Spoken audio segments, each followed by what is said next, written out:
जय हिंद। 74वें स्वतंत्रता दिवस की हार्दिक शुभकामनाओं के साथ लर्न विद आभास से मैं राकेश यादव आप सभी का स्वागत करता हूं। आज हम एक अति महत्वपूर्ण टॉपिक रस के बारे में जानेंगे और रस एक ऐसा टॉपिक है जो सीबीएसई बोर्ड एवं यूपी बोर्ड की परीक्षा के लिए बहुत इम्पॉर्टेंट है और इसके साथ ही जितनी भी प्रतियोगी परीक्षाएं हैं उसमें एक या दो प्रश्न रस से जरूर पूछे जाते हैं। तो सबसे पहले हम रस की उत्पत्ति के बारे में जानेंगे कि रस की उत्पत्ति कैसी हुई है।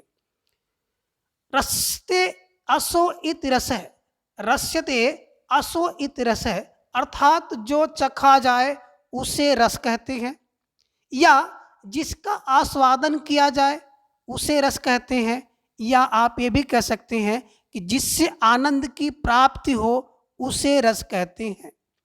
अर्थात रस के बारे में अगर बात की जाए तो जो चखा जाए वो रस है, जिसका आस्वादन किया जाए वो रस है, या जिससे आनंद की प्राप्ति हो वो रस है। कहने का आशय यह है कि कविता को पढ़ने अथवा नाटक को देखने से पाठक, श्रोता और दर्शक को जो आनंद की अनुभूति होती है वही रस है। एक बार फिर देखें, कविता को पढ़ने में अथवा नाटक को देखने से पाठक, श्रोता या दर्शक को जो आनंद की अनुभूति होती है वही रस होता है।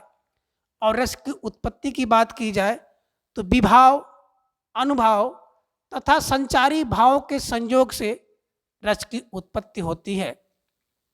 किसकी? विभाव, अनुभाव और संचारी भाव के संयोग से रस की उत्पत्ति होती है। और रस उत्पत्ति या रस के निष्पत्ति के जो तत्व हैं उनकी संख्या 4 होती है। और ये 4 कौन कौन से हैं? तो पहला है अस्थाई भाव या प्रधान भाव, दूसरा है विभाव, तीसरा है अनुभाव और चौथा है संचारी भाव। अर्थात रस उत्पत्ति या निष्पत्ति के 4 तत्व, नंबर 1 अस्थाई भाव या प्रधान भाव, नंबर 2 विभाव, नंबर 3 अनुभाव और नंबर 4 है संचारी भाव।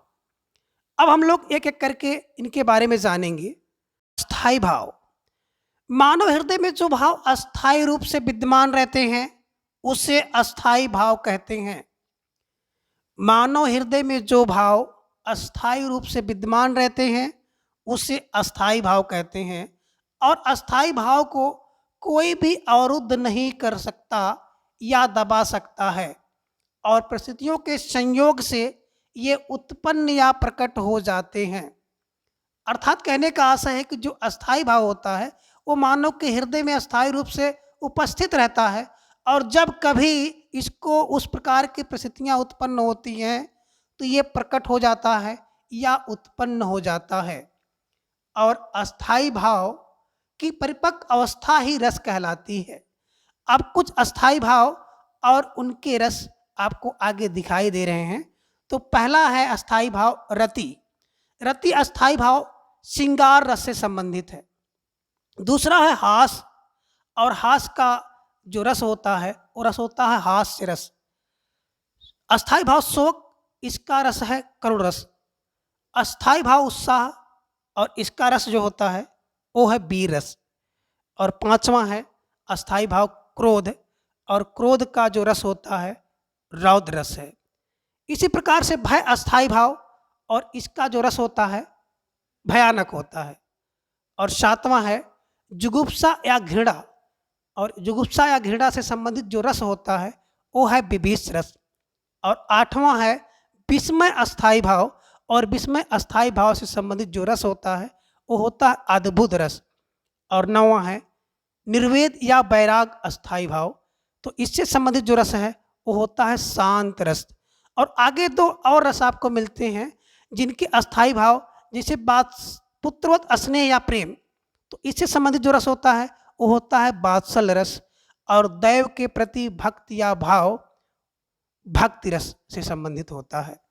तो कहने का आशय है कि एक अस्थाई भाव का संबंध किसी एक रस से होता है, अर्थात सभी रसों का अपना एक अस्थाई भाव होता है और जब वो अस्थाई भाव प्रकट होता है तो उस रस की उत्पत्ति होती है या उस रस की निष्पत्ति होती है।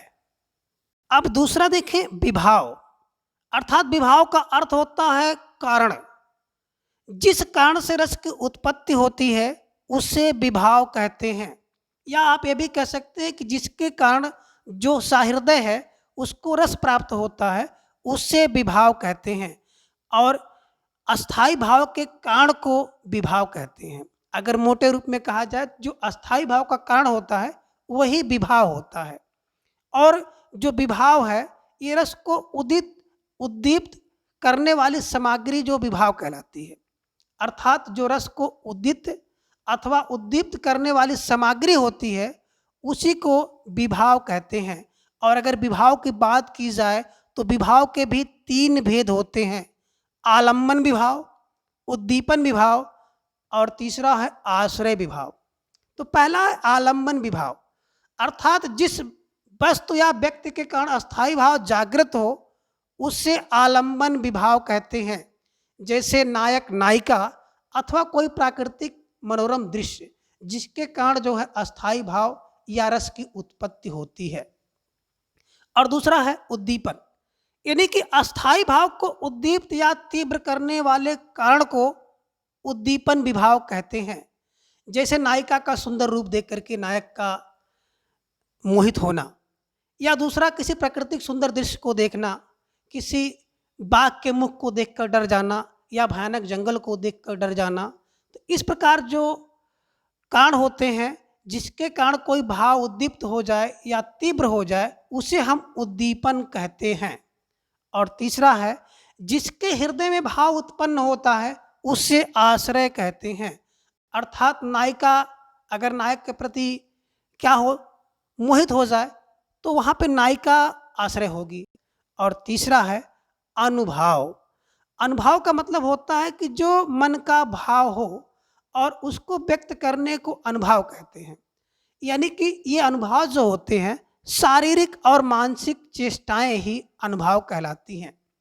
और अनुभाव जो होता है ये भावों के बाद उत्पन्न होते हैं। जैसा कि शब्द से ही पता है अनुधन भाव, अर्थात भाव के बाद जो उत्पन्न हो, अर्थात भाव का जो अनुसरण करे उसे अनुभाव कहते हैं। और अगर अनुभाव की बात की जाए तो अनुभाव 2 प्रकार के होते हैं, एक है कायिक अनुभाव और दूसरा है सात्विक अनुभाव। कायिक अनुभाव से आशय है कि जो शरीर की चेष्टाएं होती हैं उसे हम कायिक अनुभाव कहते हैं। जैसे कटाक्षपात आप करते हैं, हाथ से इशारा करना है ना, निश्वास करना, उच्छ्वास करना आदि कायिक अनुभाव होते हैं जो कि जानबूझ करके या प्रयासपूर्वक किए जाते हैं। और दूसरा है सात्विक अनुभाव, अर्थात जो शारीरिक चेष्टाएं स्वाभाविक रूप से स्वतः उत्पन्न हो जाती हैं उन्हें हम सात्विक अनुभाव कहते हैं। जैसे रोमांच, कँप जाना, स्वेद आ जाना, स्वर का भंग हो जाना, अश्रु गिरने लगना और चेहरे का रंग उड़ जाना जिसे कहते हैं वैवर्ण, स्तब्ध अर्थात शरीर की चेष्टा ही रुक जाए, और प्रलय अर्थात चेतना शून्य हो जाना, ये सब सात्विक अनुभाव हैं।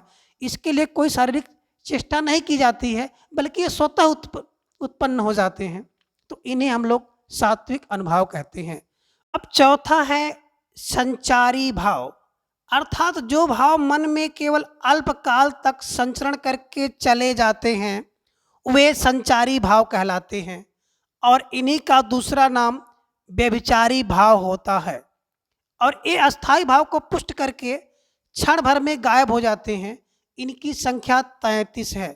अर्थात जो भाव मन में केवल कुछ समय के लिए संचरण करते हैं और उसके बाद ये गायब हो जाते हैं, तो ऐसे भावों को व्यभिचारी भाव या संचारी भाव कहते हैं। और इनकी संख्या कितनी है? 33। जैसे निर्वेद, आवेग, दैन, श्रम, मद, जड़ता, उग्रता, मोह, शंका, चिंता, ग्लानि, विषाद, व्याधि, आलस, आमर्ष, हर्ष, गर्भ, असूया, श्रुति, मति, चापल्य, वीड़ा जिसे लज्जा कहते हैं, अवहित्या जो हर्ष भय आदि भावों को छिपाता है उसे कहते हैं अवहित्या, निद्रा, स्वप्न, विबोध, उन्माद, अपस्मार, जिसे कहते हैं मृगी, स्मृत, औत्सुक्य, त्रास, वितर्क, मरण। आज जो 33 संचारी भाव हैं, ये सब अल्पकाल के लिए किसी व्यक्ति के अंदर उत्पन्न होते हैं और उसके बाद ये गायब हो जाते हैं। रस के भेद या प्रकार। नाट्य शास्त्र के प्रणेता भरत ने 8 रस माने हैं और मम्मट और विश्वनाथ आदि की माने तो इनके अनुसार रसों की संख्या 9 है और आगे चलकर वात्सल्य एवं भक्ति रस की कल्पना की गई। तो इस प्रकार से कुल मिलाकर जो रसों की संख्या हुई वो 11 हो गई, जो निम्न है। सबसे पहला रस है श्रृंगार रस और इसका अस्थाई भाव है रति। दूसरा है हास्य रस और इसका अस्थाई भाव है हास। और तीसरा है करुण रस और इसका अस्थाई भाव है शोक। और चौथा है वीर रस और इसका अस्थाई भाव है उत्साह। और पांचवा है रौद्र रस और इसका अस्थाई भाव है क्रोध। और पांचवा है भयानक रस और इसका अस्थाई भाव है भय। सातवां है विभित्स रस और इसका अस्थाई भाव है जुगुप्सा या घृणा। और आठवां है अद्भुत रस और अद्भुत रस का अस्थाई भाव है विस्मय। और नौवां है शांत रस और शांत रस का अस्थाई भाव होता है निर्वेद या वैराग। और 10वां रस है वात्सल्य रस और वात्सल्य रस का अस्थाई भाव है पुत्रवत स्नेह या प्रेम। और 11वां है भक्ति रस, अर्थात भक्ति रस का अस्थाई भाव जो होता है दैव के प्रति भक्ति या भाव। और एक बात यहाँ जान लें, कभी कभी कॉम्पिटिटिव परीक्षाओं में पूछा जाता है कि किस रस को रसराज या रसपति कहा जाता है, तो श्रृंगार रस को रसराज या रसपति कहा जाता है। तो आज की क्लास में इतना, और अगली क्लास में हम किसी एक या दो रस की चर्चा करेंगे। तब तक के लिए थैंक्स फॉर वॉचिंग।